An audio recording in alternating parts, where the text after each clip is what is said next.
you said, we've been practicing for a while, so I'm just super excited to actually play in a game. We have our exhibition next week, and then the week after, we have 2 games. So I'm ready to get going. Yeah, we returned most of our players, and then we're just trying to get the new guys acclimated into the system. And we had our first night the other night, and we're all just excited to play in front of fans this year. Paige, you hit that. I mean, the difference between last year and this year in COVID, unfortunately, we're still going through it somewhat, but you said you had fans, you had first night, which I don't think you had last year. You guys can, I think, have fans at games for the most part, probably more than you had last year. Just what are some of the things you are excited for this season coming up? That, again, for you tomorrow night's your first exhibition game or an exhibition game, like going forward, what are you most looking forward to this season coming up?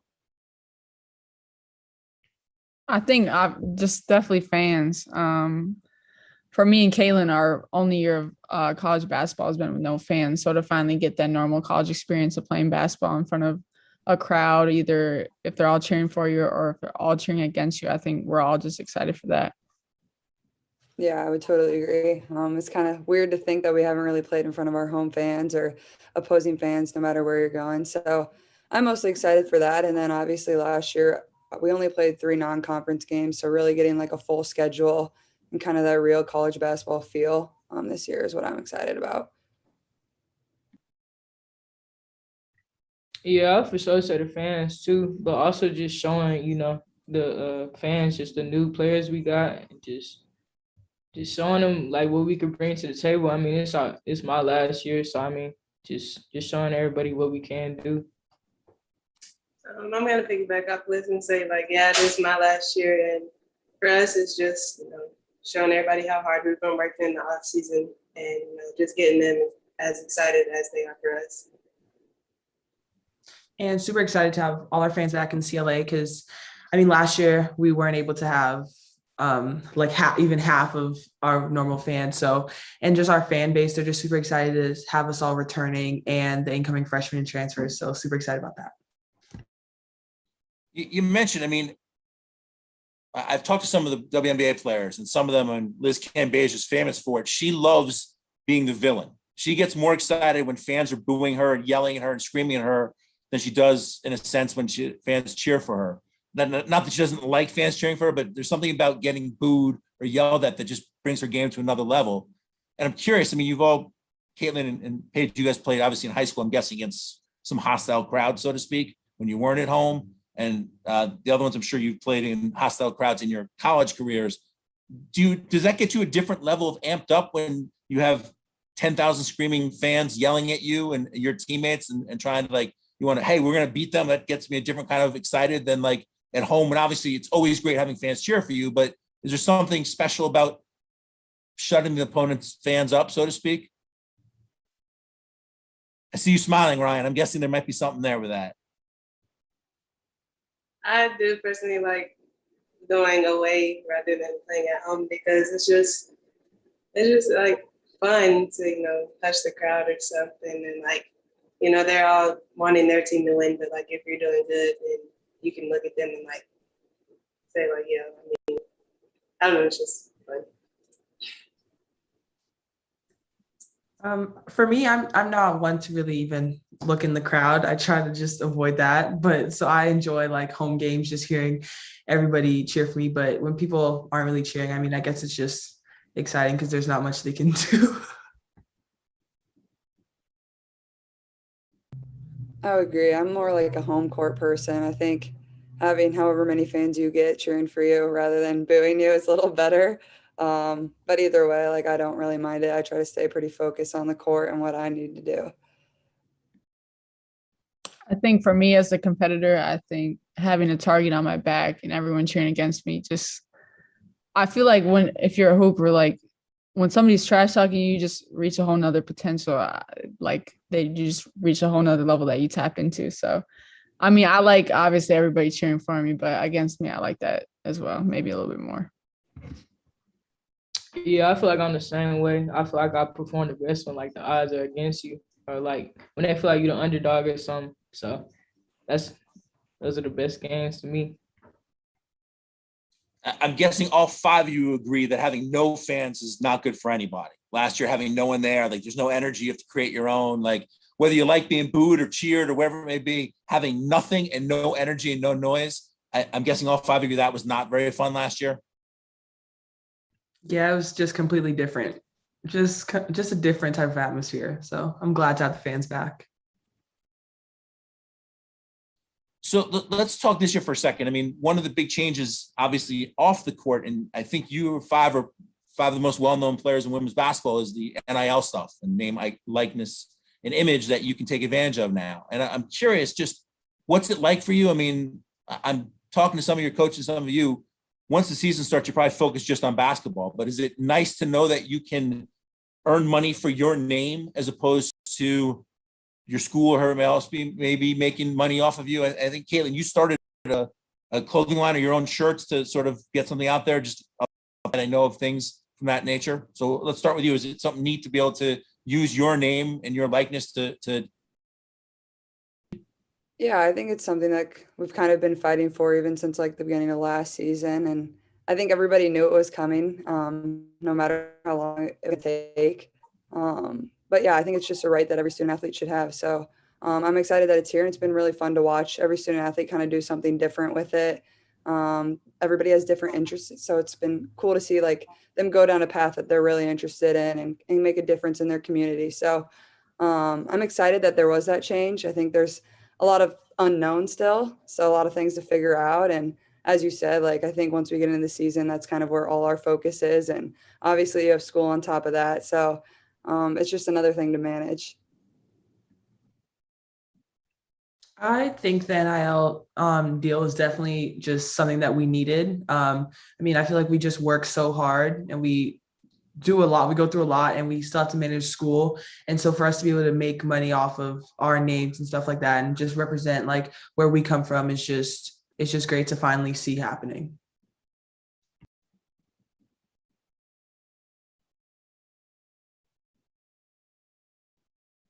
anyone else want to jump in? I mean, I don't know, like, and I think, Paige, I think you have people taking care of it for you, so you don't have to worry about this, so to speak, as opposed to like people coming straight to you, if I remember correctly. Yeah, I signed with the agency, and basically I just don't want my plate to get overfilled. I know we have basketball, we have school. Then with the NIL, there's a whole lot of new stuff that can come at you. So just making sure you have a great circle around you that keeps you humble and keeps you grounded, I think was really important for me. Yeah, I feel like I'm the same way. Probably just like I put it in someone else's hands just so I could just focus on basketball in school, because you know that's the main focus at the end of the day. I mean, it's cool to make money though, don't get me wrong, but like it's cool that they introduced that this year. I'm glad they did that.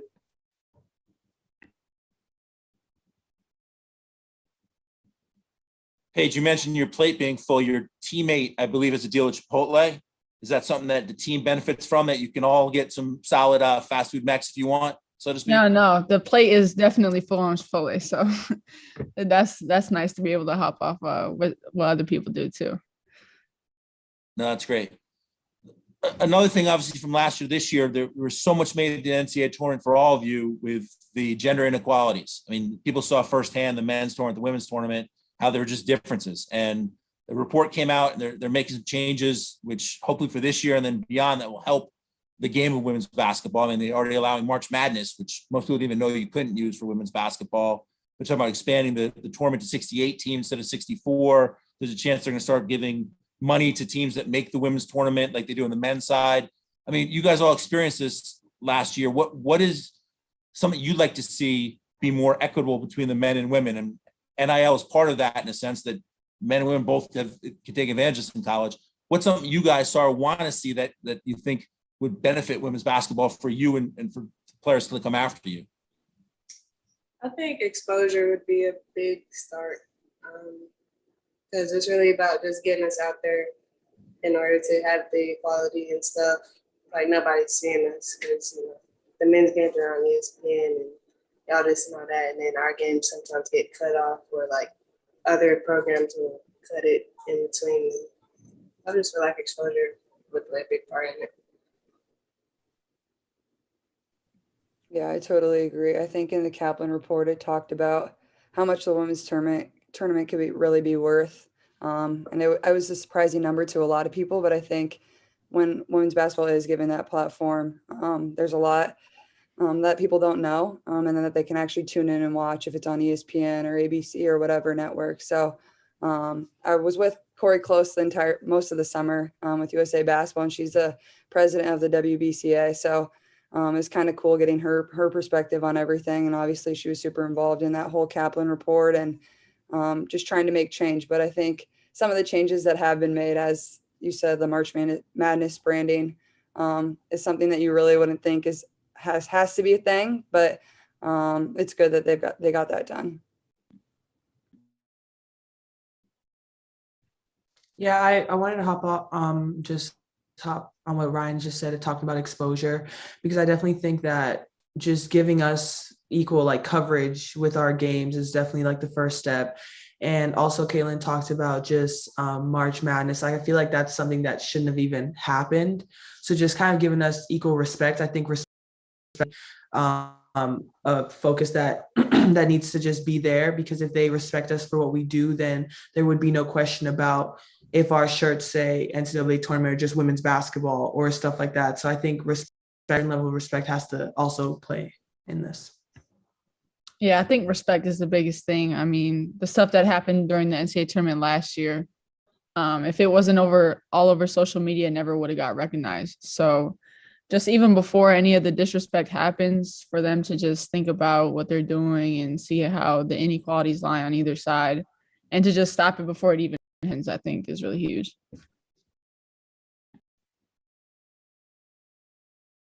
I'll throw one more out at you from the report. There's talk of trying to do a combo Final Four, and I think 2027 be the first time they could do it. So unfortunately, none of you would be around for that, I don't think, as players in college.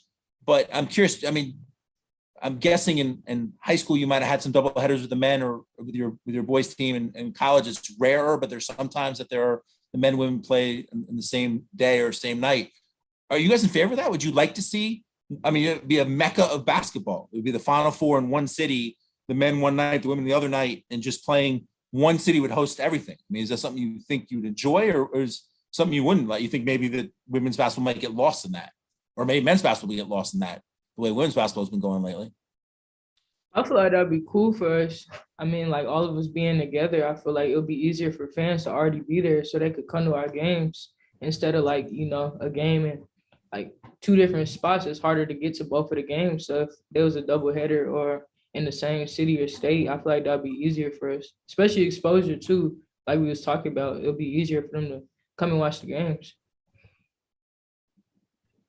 And looking at it just this way of like, if all the games are together, there's like some people obviously disrespect women's basketball and kind of just say that we basically don't, like, no one really watches us. But a lot of these athletes and a lot of the college athletes, NBA players, they watch and support women's basketball. So I feel like if people were at the games and seeing how these athletes were supporting us, it would kind of change their mindset and stuff like that and how they view women's basketball. So I think it'd be really good.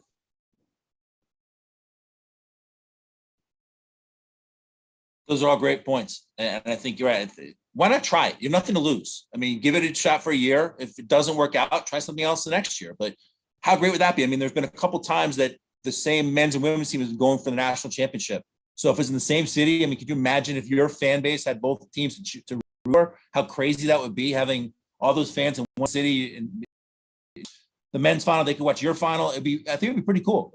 Why not try it? I mean, it said the worst that happens is it doesn't work out. You do something. So, but I think you all have great points there. The last thing I want to talk about from last year to this year, I mean, there was so much made last year by women's players, men's players, college athletes all over the spectrum about social justice and how it's something that you guys are very passionate about. And I think it's one of the good things to come out of this last year, with obviously so much negativity with COVID, but some of the positives now, I think, with social justice movement and just things that I think last year are going to continue this year. And just your thoughts on what you guys have done and what you can do to keep that momentum going, so to speak. And Ali, I'll start with you. I mean, I just think it's something that is here to stay, and one of the really good things that came out of last year as far as being recognized and exposure and things that I think can move forward, be a very positive thing that comes out of college athletes. Yeah, last year, I mean, there were just a lot of different social justice standings on people before games. Some might kneel, some might sit, some might even stand. But I just think that the different choices that people make just brings more awareness to this social injustice that's happening in this world. And I think if the injustice haven't gone away. So this year, I mean, it gives us more of an opportunity to continue to make decisions or just continue to bring more awareness to it each game if that's how some people decide to go about it. But I just think it just gives us another chance to just continue to fight for what we believe. Yeah, just to go off what she said, I feel like what better platform than sports? I feel like everybody watch sports, so they see like little badges or little names on our jerseys, they gonna want to know what it's about or what it is. So when they do see that, it's gonna be easier to inform people when they looking for things like that. So I think last year and like the years before, it was a big step for us just to add like little badges and things like that, just to bring awareness to the game. So I feel like I wish we could continue that, just keep it going. I mean, we started it, you might as well keep it going. Like, yeah, like listen. Oh, go ahead, Ryan. My fault. To piggyback off that, like with the badge and stuff, like I've seen some teams that have like phrases on their jerseys and like actual words on their jerseys, not just badges, to even get it out there more. Like with the WNBA and the NBA, how they had phrases and words on theirs. I've seen it a lot in college. And like they were saying, like no better place in sports to do all this because everybody watches sports. It's all over social media. So for me and for everyone, and the page that we have, I mean, with all the Instagram followers, everything that goes on with social media, it's important to use what we have to make a positive impact in the world and use our voices in a positive way. And I think that's really huge with NIL too. With every deal that we sign, with every person that we work with, we want to make sure that our values align and we're standing for the right thing. So I think it'll be even bigger this year. Yeah, I agree. I think for our program, it was just a lot of education. And I know we had a lot of weekly meetings and a lot of different things, a lot about different topics we could learn about. But I think with this year, like getting out in the community and doing more, obviously with COVID, that was kind of hard to really get out and make an impact. So I think that's just kind of one of our goals is to use our platform. People know who we are. So get out there and really make a change. Those are all wonderful points. And I think you're right. This year you can actually go in the community more because last year with COVID, you couldn't really because of COVID concerns and procedures and protocols. So I would think it's going to grow. And you five are, I think, five of the leaders of the women's basketball community that I think make a big difference of what's going in the future. And I think it's here to stay. And it's good that it's being discussed and openly and something that I think will be a very important legacy left by players in the WNBA and the NBA and college that I think is very good for everybody. So if I had a hat on, I'd tip my hat to you guys, but I didn't wear a hat today. So we'll have to avoid that one. But what else I got for you? So before we get to the fun games, I'm curious. I mean, COVID obviously is still around for the most part. It's gotten better, but it's still there. Do you guys feel, I remember last year players and coaches saying to me, listen, we're just trying to live day to day because you didn't know if you're gonna have practice the next day or practice the next week. Because if somebody tests positive, then that could take the whole team out. I think it's better this year is my understanding. Are you less concerned as teams, as players, like, hey, we may not have it tomorrow for practice. We're more focused on basketball, so to speak, than maybe last year? Or am I oversimplifying? And what people told me is not everybody that way.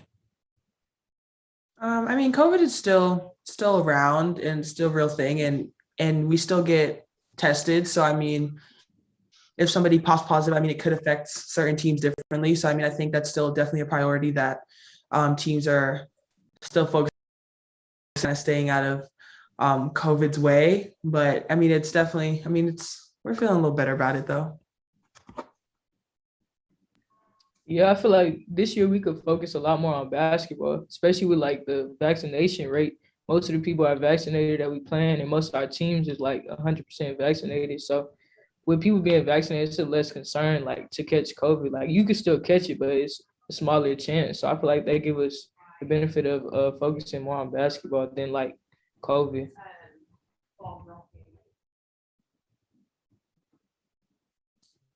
know, I mean, last year, Paige, I use an example because I know you guys were out, I think, for the first 2 weeks or 3 weeks of the season when people got hit, so you didn't play your first games for a while. Is that concern there for you guys at all? Or is it, you know what, if someone gets it, unfortunately, it's not going to put you out for 2-3 weeks. It may just put you out for a couple of days, or that person out for a couple of days. Is that more what it feels like this year than, oh my God, the whole team could be out for 2 weeks, 3 weeks, 4 weeks if it goes around again? Yeah, I mean, now that our whole team is vaccinated, it made me realize how crazy it was that we made it through the whole season without it getting canceled last year. Because I feel more comfortable. Our whole team feels more comfortable now that we're all vaccinated. But obviously, it's still a thing. We still have to be careful, and obviously, it still exists. But I think everybody just feels more comfortable this year now that we have a year under our belt and vaccinations. Yeah, I totally agree. That's kind of the same boat we're in too. Being vaccinated, it makes things a lot easier and kind of takes a whole nother stressor away from you. Obviously, it's still there, but a little more on basketball rather than if you're going to have like a false positive or something right before the game. Yeah, there's nothing worse than that. Being all ready to play a game and then someone pops a false positive and then that obviously moves the game, which is not fun last year for anybody. But the last question I got before we play the fun games. I always like asking this question to you guys because I think you are role models. You are the best of the best. If you could tell your younger self something, or a younger girl or boy who's playing basketball in middle school or high school, a piece of advice, what would it be? What would you tell them? Something that you maybe got heard from your coach, one of your coaches, or something you just picked up yourself? What's something you would tell your younger self or a young fan out there about basketball? Something that Coach Staley always tells us is don't get too high with the highs or too low with the lows. So I definitely would tell my younger self that, because basketball and life goes up and down. And so you don't want to get too high with anything, or if something bad is happening, get too low, because it can definitely affect you in a negative way.